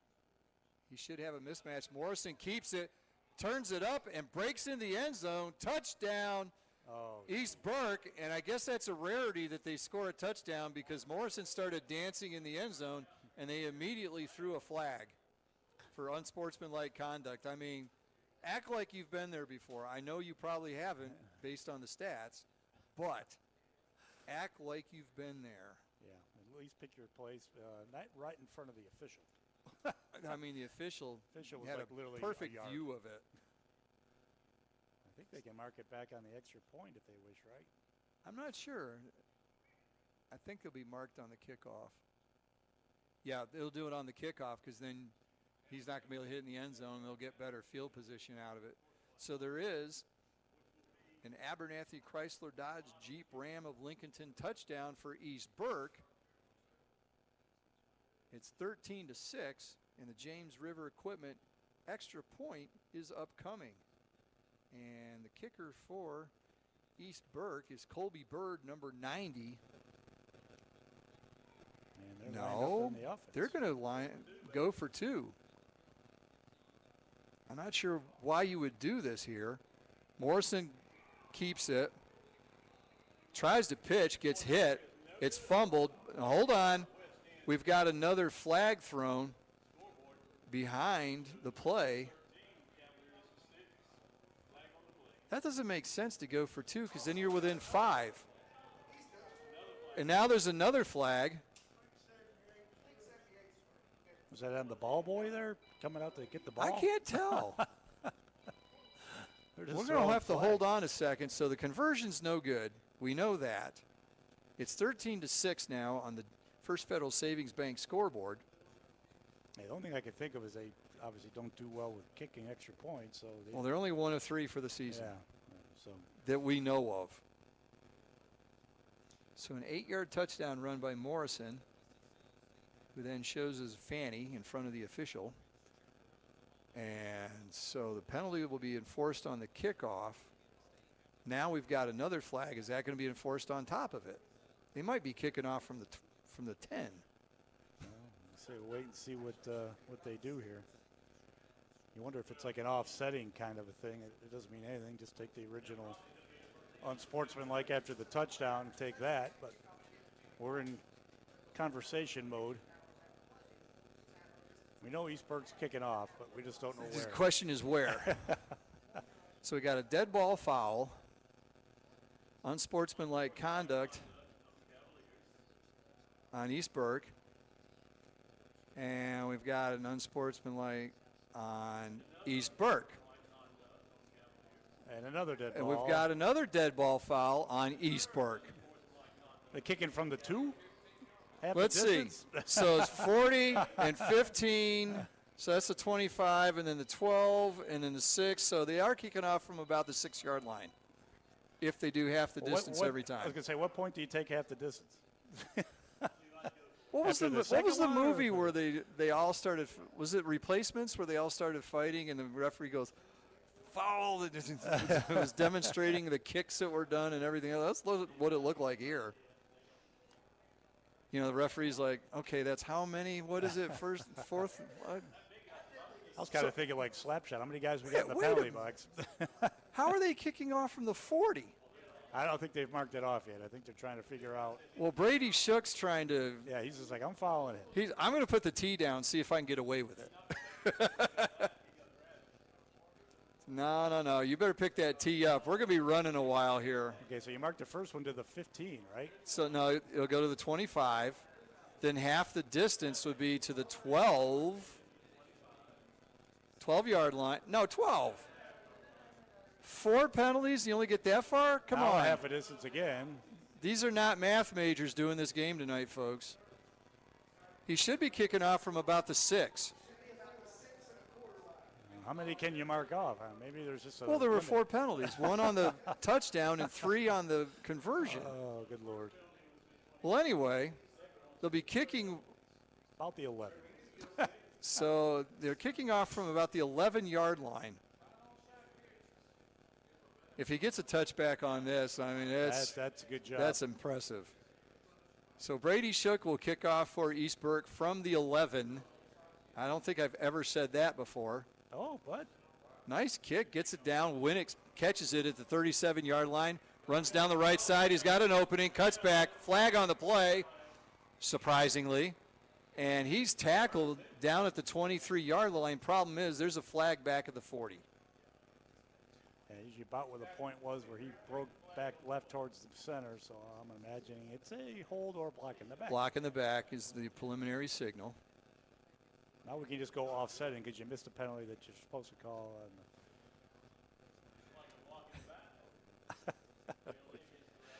Are we being too hard here? I think we're being unduly harsh. East Burke's back around the 23-yard line. Referee's like, come on. Oh, he needed the ball. Well, there's a comment there. I'm going to let it go. On the 40. A little shuffle step there by the umpire, and he marks off 10 and gets it to the 50. So it'll be at midfield for West Lincoln. They'll start 39.3 to go, and suddenly we've got a ball game, 13-6. Somehow, some way, I think East Burke made out on that one, even though the ball is at the 50. I mean, yeah, he did. I don't know what's going on here, but again, one score game. And that's been what we've seen. This is our third West Lincoln game this year, and they've all been one-score games. Allen, quick pitch to Winix, breaks the tackle, and he's shoved out of bounds at the 43-yard line on the right sideline. And the clock is running, 30 seconds to go in the quarter. So a gain of 7 there for Winix. And our first, don't have that number in my program, tackle by 15 for East Burke. Well, we run into that pretty regularly. Somebody who's not on the roster makes a play. So they're going to let the clock run out here. There's a 6-second differential. And so that will do it for the third quarter. We'll be back with the final 12 minutes of the game. You're listening to high school football on KTC Broadcasting. Financial penalty flag. Remember, they're located at Oak Street Extension in Forest City, guiding your financial freedom across generations. One thing you got to be exciting about as they move the penalty yards back, Paul, is that Crest got the shutout, of course, last week at Forest View, and pitching one here so far tonight against a very explosive Huss offense, but that penalty will move them back. And it looks like Paul's going to make it about a 1st and 15. Jaden's to our left, and he will continue providing us with scores. The last we heard, Tim, at halftime, Kings Mountain 14 and Ashbrook 12. Well, we knew that was going to be a close one tonight. Paul and Kings Mountain jumped all over Ashbrook early, but now we've got a close one and a good one at John Gamble. Crest at the 40-yard line, their own 40, 1st and 10. Here's a fake to Carson and a quarterback keeper by big man Eli Hamrick. And Hamrick with another great job running the football. He takes it to the 46 of Hunter Huss. And I tell you, Paul, Crest is really controlling the line of scrimmage. That's been the big story for me as I was watching this game from the stands, from the sidelines in the first half. They really took over controlling the line of scrimmage, and they are dominating, in a big run there by the 6'5 junior Eli Hamrick to put the Chargers in Husky territory. And by the way, that was another MePub's first down. Let them cater your next big event from 20 to 500. They can take care of you. Here comes Aiden Carson near side of the field. Just makes it look so easy. He goes inside the Hunter Huss 40. Just power ball. Savion's in the backfield. Lindsey in the backfield with McLean. Hands it to Lindsey, goes right up the middle, takes it down to the 10. So he'll pick up 4 yards.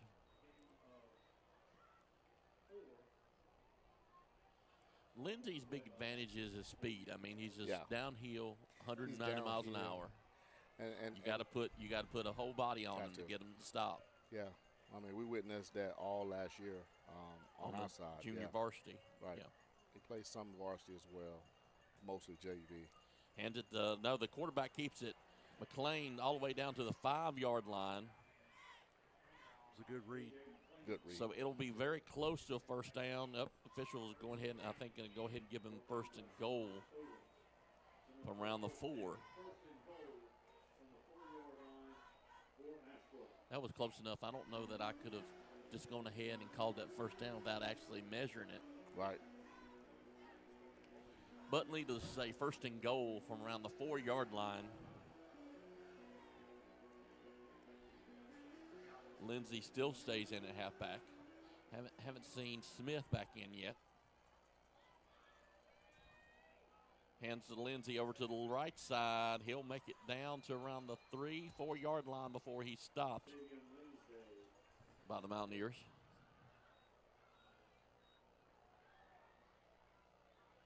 This is a big stance here. We can stop by Feemster.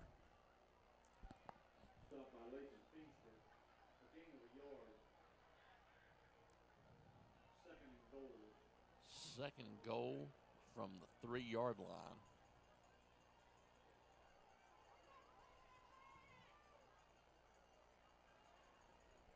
The second time that Ashbrook's been out here in the red zone.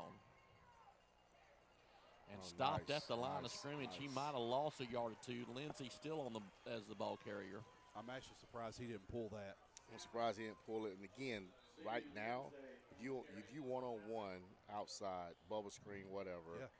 I mean, I guess they don't have it in their playbook, but I'm still scratching my head. I would find it hard to believe they don't.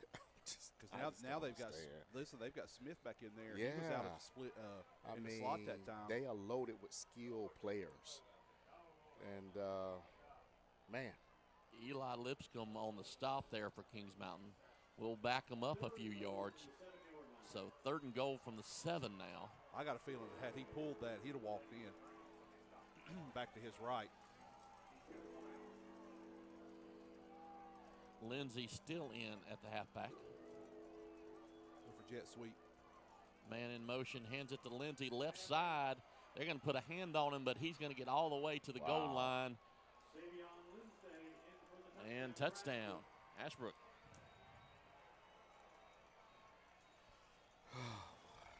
So it puts 6 more on the board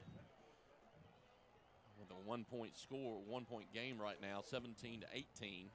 So the difference. Guys, did you see what happened the play before? Antonio was on the ground for maybe 5 extra seconds. The referee made him come out of the game. That's what it was. And we sent in, and so they ran right at his replacement and carried in the end zone. So far, from the first couple of drives from the game to now, excuse me, one of the big differences has been Ashbrook has established a run, and we're not having success running the ball. Right.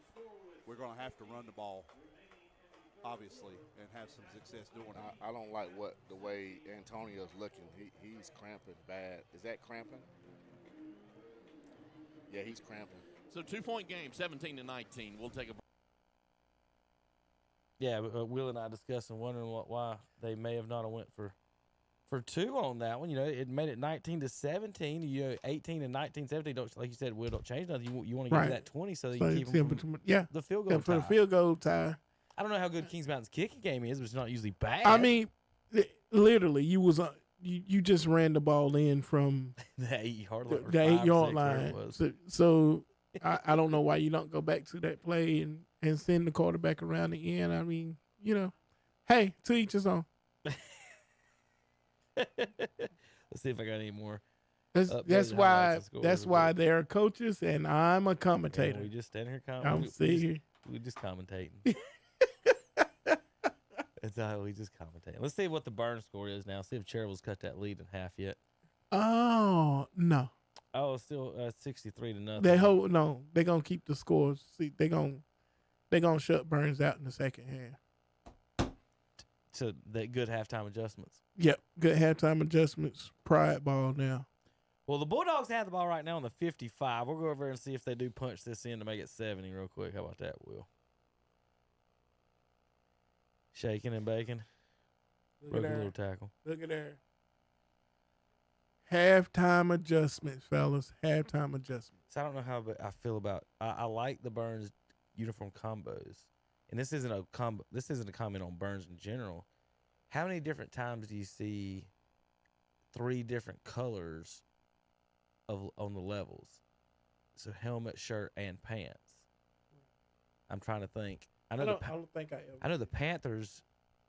If they go white pants and black shirts and the gray helmets, I'm just trying to think of different examples. There's not a lot. You don't see a lot of the helmet usually matches one of the 2, as opposed to 3 different. You understand what I'm saying? The 3 different levels of color, or 3 different colors.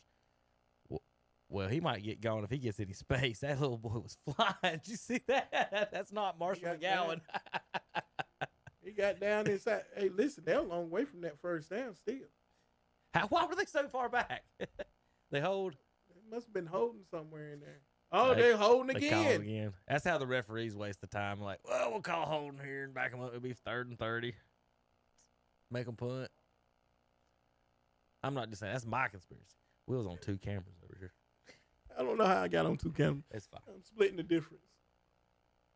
Dennis moves a lot. him and Tom will slide up and down their little seats there. Yeah, I mean he's got his stuff all the way over there. So, all right, folks. Will and I was trying to see. Let's leave it to Tom and see if they can get to it. Me and Will shut up for just a minute. 30. Oh. So what's in the playbook for 3rd and 30? Not a whole lot. That's sad. It was a nice little run by Wells. It's wiped out. 3rd and 38? Wow. How could that be an 18-yard penalty? That can't be right. So whatever it is, it's 3rd and long. And it's going to be, is that Roseboro? I think that might be Devon Jones. Jones. So he'll take it for a 7-yard gain. And it will be 4th and very long. And it's punting time for the Bulldogs. See Graham Warlick out to punt. Yeah, first punt of the night. I was going to say, hadn't needed the punting duties tonight for Graham so far tonight, but got a pretty good leg on him, so let's see what he does here. So ball will be snapped from the 45.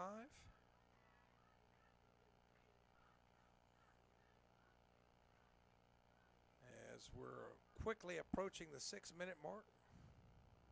And snap is high, but Warlick fields it, runs up, now does Australian rugby punt, and gets a big roll, and it's going to roll down inside the 20 to the 17 where it's touched dead. So Cherryville will have it first down and 10. Thought he was going to tuck it in and just run that one. Looks like he had a little room there to the right. But. So that's a 3 and out for Burns, their first of the night. And 17-yard line, their own 17. It doesn't really matter the time with the fast clock. So Cherryville will take it, and this thing's academic. As we said, it was 63-0 at halftime.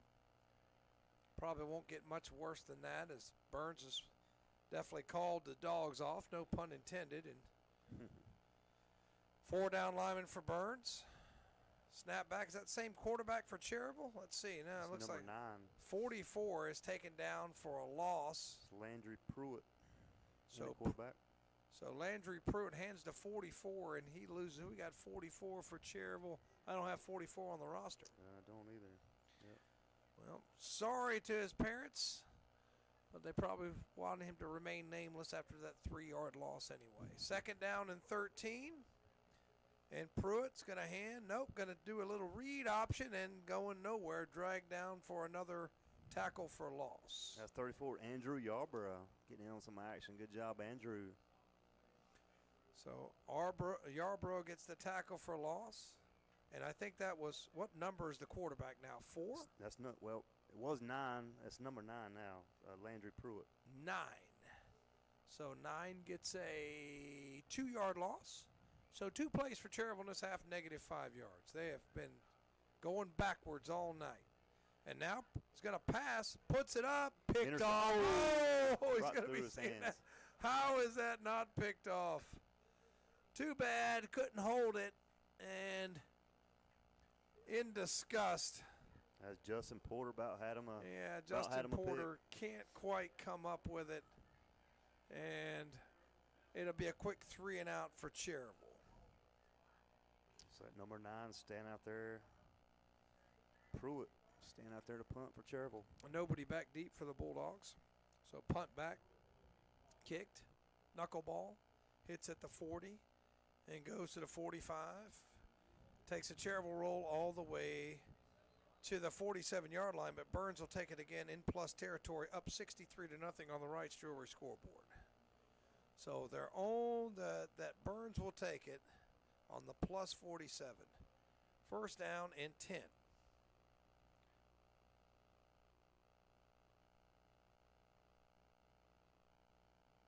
Defensive line clear up the bench as these We will be there. 3rd and 4 for the Rebels at their own 11-yard line.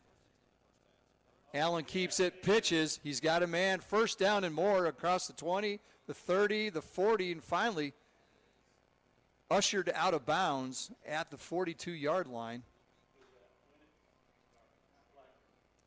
As one of the Blackburns, the question is which one.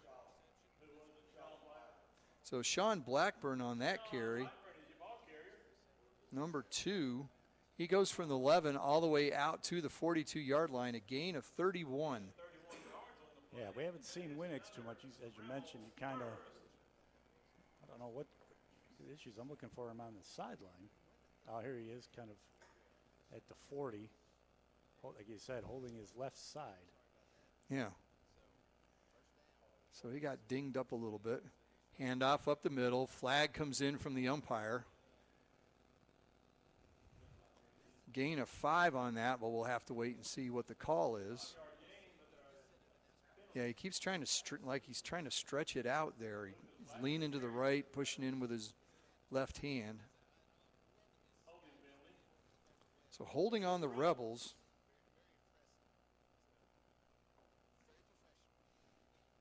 Their 5th penalty of the game. Trying to differentiate. I think Lucas Blackburn has the white sleeves. Oh, is that it? trying to get a code here for the Blackburn brothers. Because Sean's number 2. I think he doesn't have anything in his arm. Well, Sean is up to 98 yards on 7 carries. Yeah, because they're both in the backfield. Sean is number 2 without the sleeves. Okay. Allen rolls right, throws it behind. He was trying to pitch it to Jace Rowe. Kind of a dangerous play there. It will be a lateral. And fumble out of bounds. They should spot it where it went out. So they actually gain a couple yards on that. Who gets the credit for that, Rowe or Allen? I don't think Rowe had possession at all. Okay, so we'll give the carry to Gideon Allen. Gain of 2. Interesting way to do it. A lot of pointing going on. Play clock at 4. Handoff. Now Allen pulls it out. Runs around the left side. Gets snowed under by 3 Cavalier tacklers. But he does get about 4 yards on that. So, but it's still going to be 3rd and long because of the penalty.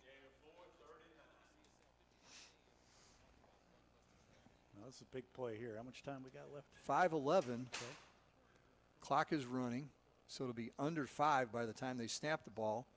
Clinging to a 6-point lead. Play comes in late, again, about the 10-second mark.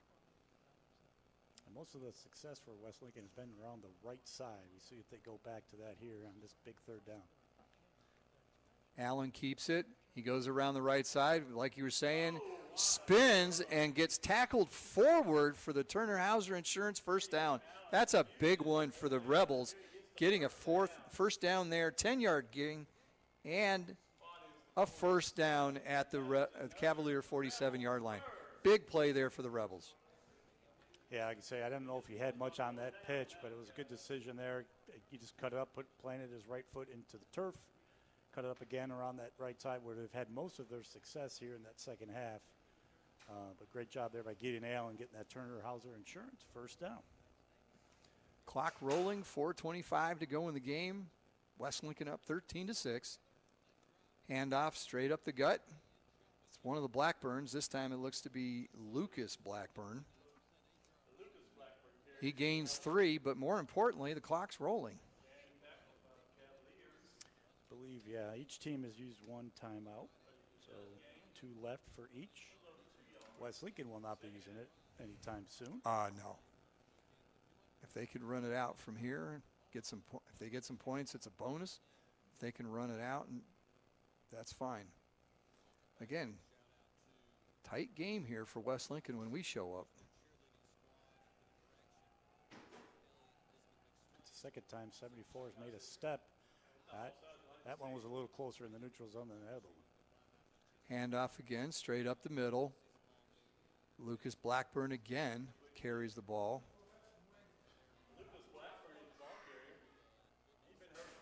So gain of 2 maybe. And that'll be 3rd down. 5? Well, the yard, he's on the 42, but. I think the yard marker should be on the other side of that official. Yeah, it should. This isn't an angle question. So we're saying 3rd and 5 from the Cavalier 42, clock rolling, 3 minutes. Allen pulls it out, turns it upfield. He's going to have a Turner Hauser Insurance first down and more across the 30-yard line down to the 27. Again, another big first down for the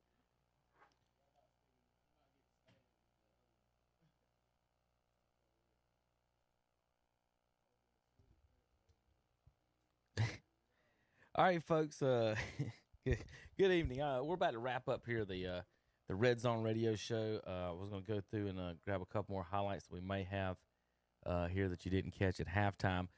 Black scores are final scores. AC Reynolds wins 2017 over Roberson. Irwin 63-12 over McDowell. Corvion 48-14 over Pine Lake Prep. And North Lincoln 35-14 over West Iredell. Let's see if I got anything extra as far as scores goes. I don't have anything lately. Ashbrook game is 19-17.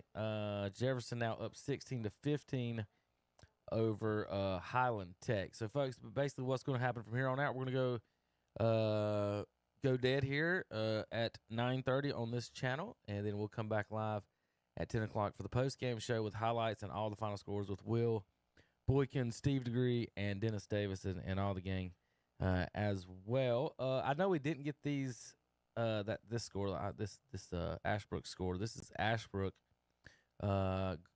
taking the lead against Kings Mountain.